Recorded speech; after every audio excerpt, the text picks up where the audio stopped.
It was a chilly autumn morning in a small Pennsylvania town when something extraordinary happened at Joe's Family Diner, a beloved local spot known for its warm coffee and even warmer hospitality.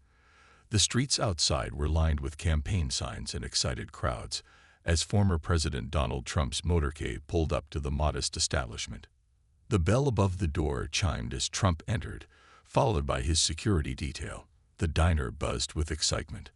Phones raised to capture the moment, people standing to get a better view. But amidst all the commotion, Trump's attention was drawn to something else entirely. In the corner of the diner, partially hidden by the morning shadows, sat a veteran in a wheelchair.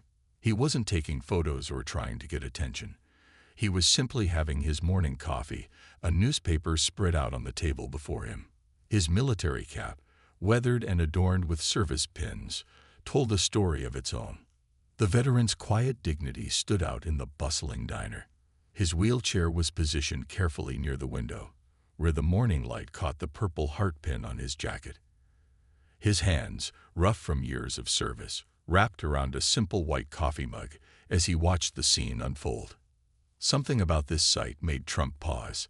Maybe it was the way the veteran sat tall despite his wheelchair, or perhaps it was the quiet strength in his eyes. Without warning, Trump changed direction, leaving his surprised security detail scrambling to adjust their positions. The diner fell silent as Trump made his way across the room. The usual campaign stop script was being rewritten before everyone's eyes. Other customers watched, coffee cups frozen halfway to their lips, as the former president pulled out a chair at the veteran's table. "Mind if I join you?" Trump asked, his voice notably softer than his usual public speaking tone. The veteran looked up, surprised but composed, and gestured to the empty chair. The morning sun streaming through the window cast a warm glow over the scene as these two men, from very different worlds, prepared to share an unexpected conversation. The veteran's hand stayed steady as he set down his coffee cup. There was no scrambling for a phone to take a selfie, no excited chatter. Instead, there was something far more valuable, a moment of genuine human connection about to unfold in this small-town diner. The other diners watched in respectful silence as Trump leaned in, clearly interested in hearing what this veteran had to say. The usual campaign-stop chaos had transformed into something else entirely, a quiet moment between two Americans, one who had served his country in uniform, and another who had served it from the Oval Office. Little did anyone know that this chance encounter would spark a chain of events that would change not just these two men's lives, but the lives of countless veterans across the country. But for now, it was just two people sharing a table in a small-town diner, about to have a conversation that would touch hearts and inspire change. Would you like me to continue with part 2 of the story? I can maintain this same engaging, personal tone while advancing the narrative. The veteran adjusted his wheelchair slightly and began to tell his story. His voice was steady and clear, carrying the weight of experiences that few could understand. He had served 3 tours in Afghanistan, leading teams through some of the most challenging terrains and situations imaginable. "I joined right after high school," he explained, looking down at his coffee cup for a moment. "Felt like it was something I needed to do, you know. Wanted to make a difference." Trump nodded, listening intently, his usual public persona replaced by genuine curiosity. The veteran described his time in service with pride, not focusing on the hardships, but on the brotherhood he had found. He spoke about the men and women he served with, how they became closer than family. His eyes lit up as he remembered the good moments. Sharing meals under desert stars, helping local children, and the satisfaction of completing difficult missions together. Then came the day that changed everything. His unit was on a routine patrol when they spotted suspicious activity. "We'd done this 100 times before," he explained, his fingers tapping lightly on the table. But this time was different. The roadside bomb had been carefully hidden, impossible to spot until it was too late. As he described the incident, the veteran's voice remained steady, but his eyes revealed the depth of emotion behind his words. He hadn't just lost the use of his legs that day. He had saved 3 of his fellow soldiers by reacting quickly and warning them of danger, even as the explosion threw him back. Trump leaned forward, completely absorbed in the story. The usual noise of the diner had faded to a respectful hush. Even the waitresses had stopped their rounds, coffee pots held still in their hands as they listened. The veteran spoke about waking up in the hospital, the long months of rehabilitation, and the challenges of adjusting to life in a wheelchair. But what struck everyone listening wasn't the hardship, it was his unwavering spirit. He talked about learning to drive with hand controls, about finding new ways to stay active, and about his determination to keep serving his country, just in a different way now. The hardest part wasn't the physical stuff, he admitted, looking Trump directly in the eye. It was feeling like I couldn't contribute anymore. But then I realized there were other ways to serve. He explained how he now spent his time helping other veterans navigate the complex system of benefits and support services, using his own experience to guide others through their struggles. Trump sat back in his chair, visibly moved by what he was hearing. The veteran's story wasn't just about sacrifice. It was about resilience, about finding purpose even when life takes an unexpected turn. The morning sun had risen higher now, casting a warm glow over the diner as this unexpected conversation continued to unfold. The other customers in the diner had forgotten about their phones and cameras. This wasn't a photo opportunity anymore. It was a moment of real connection between two Americans, each serving their country in their own way. The veteran's quiet strength and dedication to helping others, despite his own challenges, had touched everyone who was listening. As the veteran finished speaking about his current work with other veterans, it was clear that this chance meeting was about to become something much more significant. The look in Trump's eyes suggested that he wasn't going to let this be just another campaign stop story. This was going to be the beginning of something meaningful. Would you like me to continue with part 3? I can maintain this engaging style while moving the story forward. The atmosphere in the diner shifted as Trump began to share his own thoughts. Gone was the loud campaign-style voice. Instead, he spoke quietly, personally, as one human being to another. He talked about his time as president, specifically about the moments that opened his eyes to the challenges faced by veterans returning home.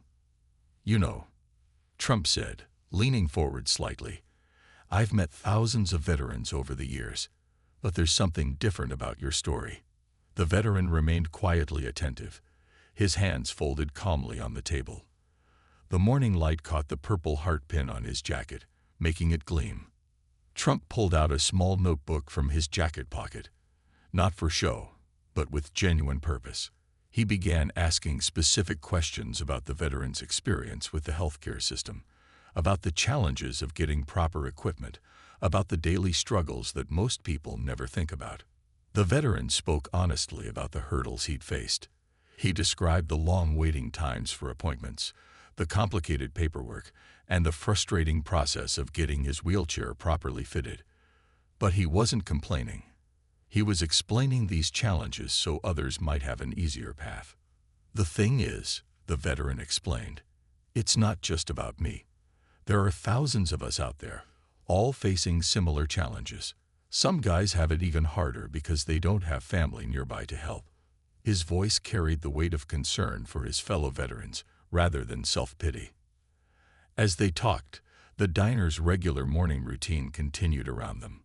The smell of fresh coffee and bacon filled the air, and the gentle clinking of plates and mugs created a comfortable backdrop to their conversation. Yet everyone remained aware that they were witnessing something special. Trump asked about the veteran's current volunteer work at the VA. The veteran's face lit up as he described helping other veterans navigate the system, showing them how to file paperwork correctly, and sometimes just being there to listen when they needed someone who understood their struggles. "That's what keeps me going," the veteran said, gesturing with his coffee cup. "When I can help another vet get the support they need, it reminds me that I'm still serving.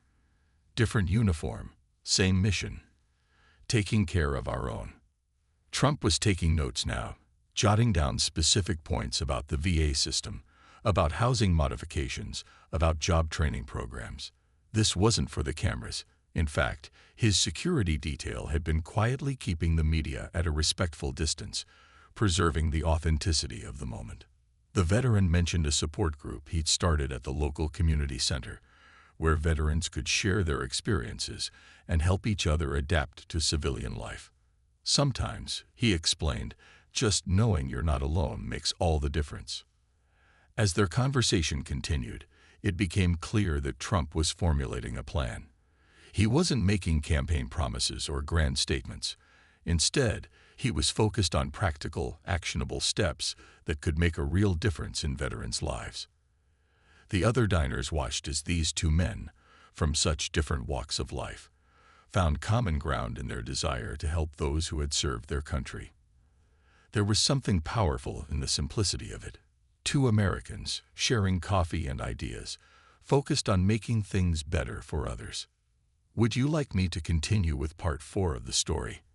I can maintain this engaging style while developing the narrative further. As their conversation deepened, Trump pulled his chair closer, his face showing genuine concern and determination. The veteran had just finished explaining how many of his fellow servicemen struggled with the transition back to civilian life, especially those with disabilities. The morning sun now filled the diner completely, casting a warm glow over the scene. "Let me tell you something," Trump said, his voice carrying a tone of conviction rather than his usual campaign energy. "What you're doing for other veterans, that's real leadership, but you shouldn't have to do this alone." He paused, looking around the diner at the other customers who were still watching this unexpected meeting unfold. The veteran nodded thoughtfully, taking a sip from his now lukewarm coffee. A waitress quietly approached, offering fresh refills to both men. As she poured the coffee, her hands trembled slightly.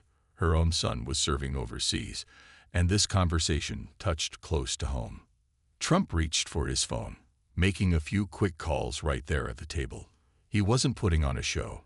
These were real calls to people who could make things happen. The veteran watched with interest as Trump spoke to various contacts about veteran support programs and healthcare initiatives. Between calls, Trump asked more questions about the veteran support group at the community center. "How many veterans usually attend?" he asked, jotting down notes. "What resources do you need the most?" His interest wasn't superficial. He was gathering specific information that could lead to real help.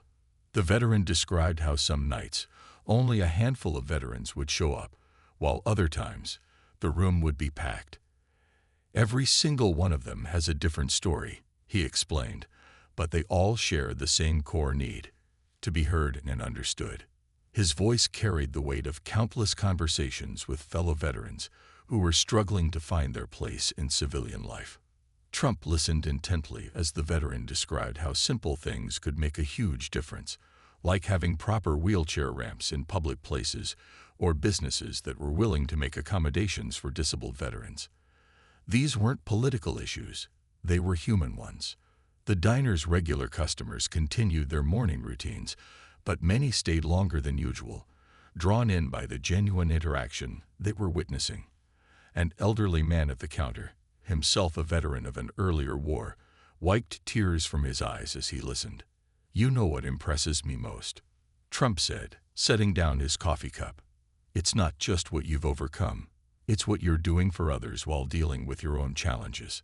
The veteran smiled slightly, uncomfortable with the praise but appreciating the recognition of his efforts. The conversation turned to practical matters. Trump began outlining ideas for improving the support system for disabled veterans. He wasn't making campaign promises. Instead, he was discussing real, actionable steps that could be taken immediately. The veterans' eyes lit up as they discussed possibilities for expanding the support group program to other communities. This was what he had hoped for, not just attention to the problems, but practical ideas for solutions. The morning had transformed from a simple campaign stop into a catalyst for real change. As they talked, the diner's atmosphere remained charged with purpose and possibility. The other customers had become more than spectators. They were witnesses to a moment where real change began to take shape, not through grand speeches or political promises, but through genuine human connection and understanding. Would you like me to continue with part 5? I can maintain this engaging style while moving the story forward toward meaningful action and results. The conversation took an unexpected turn when the veteran mentioned his small house, which wasn't properly equipped for his wheelchair. He wasn't complaining, just explaining how he'd learned to adapt, using creativity and determination to overcome daily challenges that most people never think about. Trump's expression changed as he listened to the veteran describe how he had to figure out ways to navigate narrow doorways and manage basic tasks that had become complicated due to his wheelchair. The former president pulled out his phone again, but this time it wasn't for a quick call.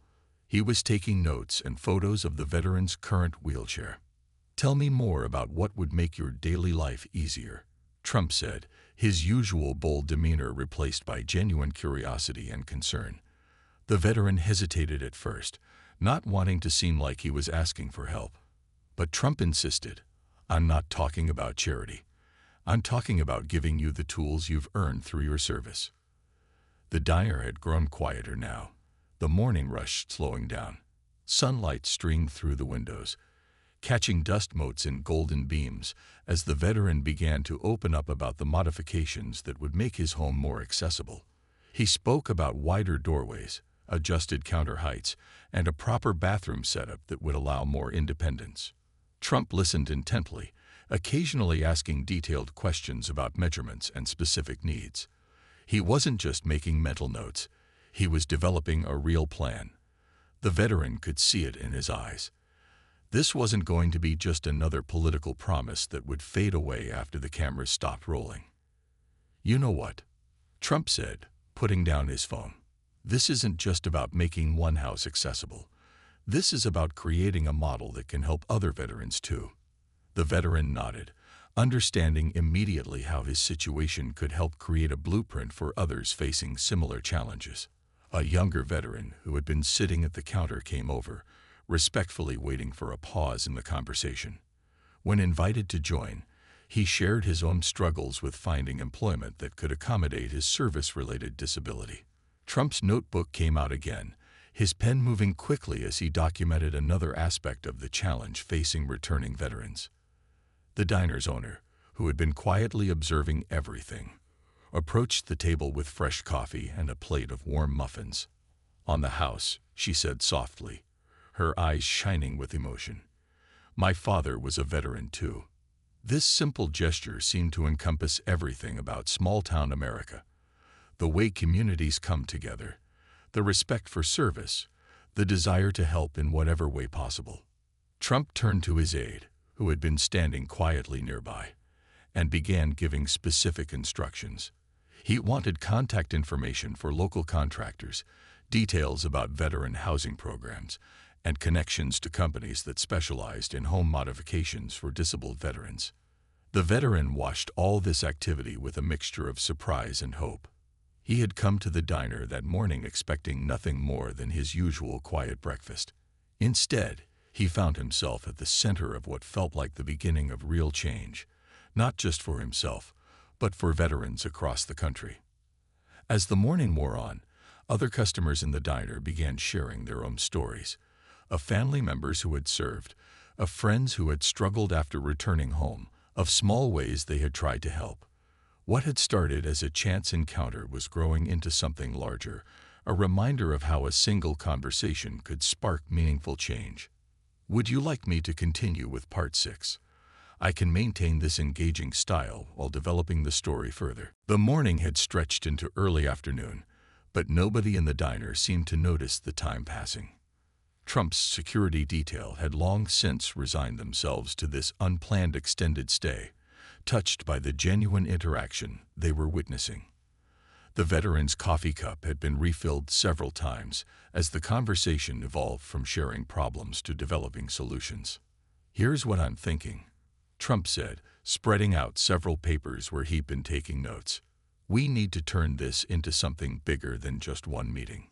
His voice was focused, determined, like a businessman planning a major project rather than a politician making promises. The veteran leaned forward in his wheelchair, looking at the notes Trump had made. They weren't just vague ideas. They were specific action points. There were names of organizations, phone numbers, and clear steps that could be taken immediately to help not just him, but other veterans facing similar challenges. A small crowd of local business owners had gathered nearby, drawn in by the conversation. One owned a construction company, another ran a home modification business. They began offering their services, not for publicity, but because they genuinely wanted to help. Trump's presence had created an unexpected platform for community action.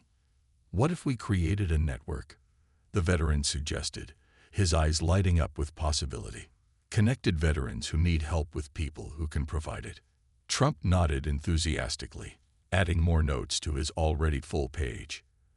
This was exactly the kind of practical thinking he was looking for. The diner's owner brought over fresh sandwiches, refusing to let anyone leave hungry. As they ate, Trump made several more calls, this time to veteran support organizations and business leaders he knew personally. He wasn't just making introductions, he was securing commitments for real support. The veteran watched in amazement as this impromptu meeting transformed into something he never expected. What had started as a simple conversation was becoming a blueprint for action. Trump's aide was busy coordinating with local contractors, getting estimates for home modifications, and setting up meetings with veteran support groups. "You know what makes this different?" Trump said, pausing between calls. "It's not about government programs or paperwork. It's about people helping people." The veteran nodded in agreement. He'd seen too many good intentions get lost in bureaucracy. This felt different, immediate, practical, real. A local news reporter had quietly entered the diner, but instead of rushing to get statements, she sat and listened, understanding that she was witnessing something more meaningful than a typical campaign stop. She took notes, not about politics, but about the genuine connection and practical solutions being developed. The veteran shared more specific challenges that other disabled veterans in his support group faced, everything from finding accessible housing to securing employment that accommodated their disabilities. With each point, Trump and the gathered community members offered concrete solutions and resources. As the afternoon sun began to shift, casting long shadows through the diner's windows, there was a sense that something significant had been accomplished. Plans had been made, connections had been formed, and most importantly, real help was on the way. Not just promises, but actual, tangible support. Would you like me to continue with Part 7? I can maintain this engaging style while moving the story toward its resolution. The next few weeks after that extraordinary diner meeting brought changes that nobody could have predicted. Trump had kept his word, but more importantly, he had sparked a movement that went far beyond his personal involvement.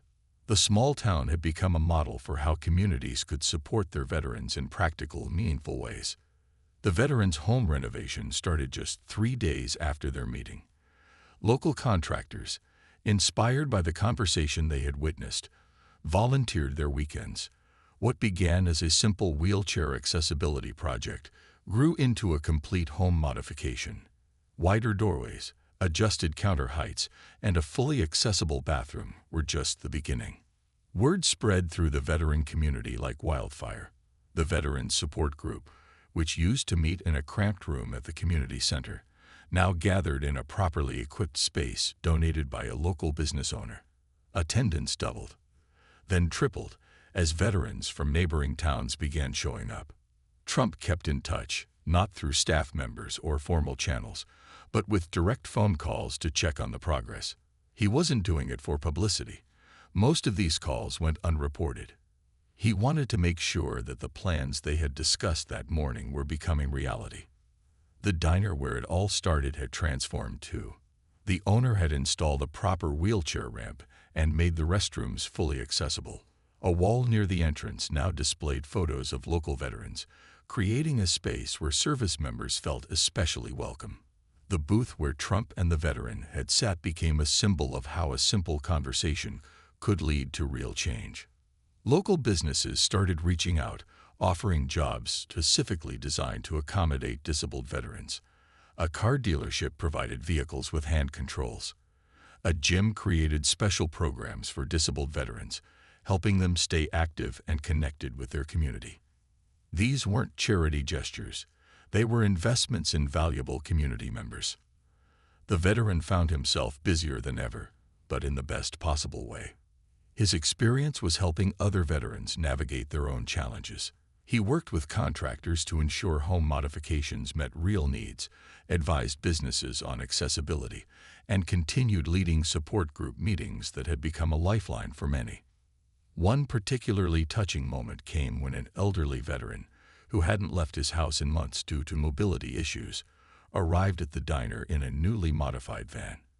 His smile as he joined the morning coffee group said everything about what these changes meant to people's lives.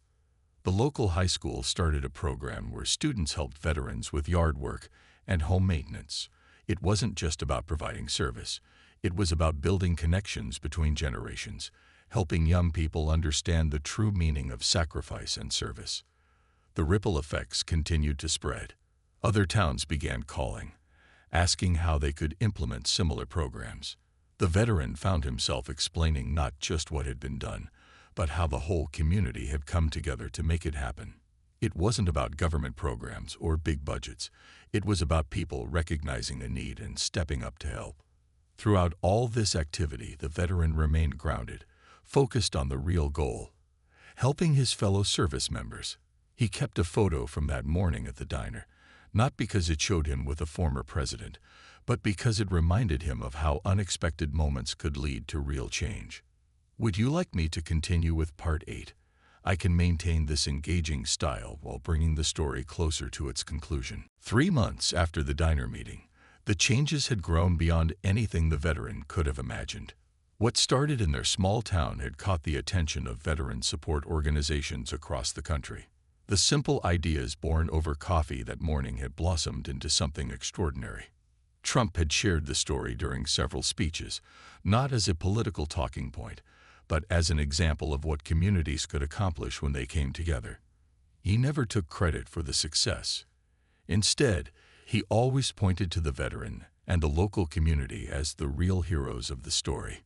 The veteran support group had become a model for others to follow. He started receiving calls from different states, asking for advice on how to set up similar programs. His kitchen table was covered with maps, showing pins where new support groups were starting up. Each pin represented lives being changed, hope being restored. One cold winter morning, the veteran returned to the diner for his usual breakfast. The place looked different now, not just because of the accessibility improvements, but because of the energy it held. Veterans gathered there regularly, sharing stories and supporting each other. The diner had become more than a restaurant. It was a place where help and hope could always be found. The owner had created a special bulletin board near the entrance, filled with job postings, housing opportunities, and success stories. Above it hung a simple framed photo from that fateful morning. Trump and the veteran deepened conversation. It wasn't there for political reasons, but as a reminder that meaningful change often starts with one simple conversation. Local businesses had continued to step up in amazing ways. A tech company started teaching computer skills to veterans, helping them find remote work opportunities.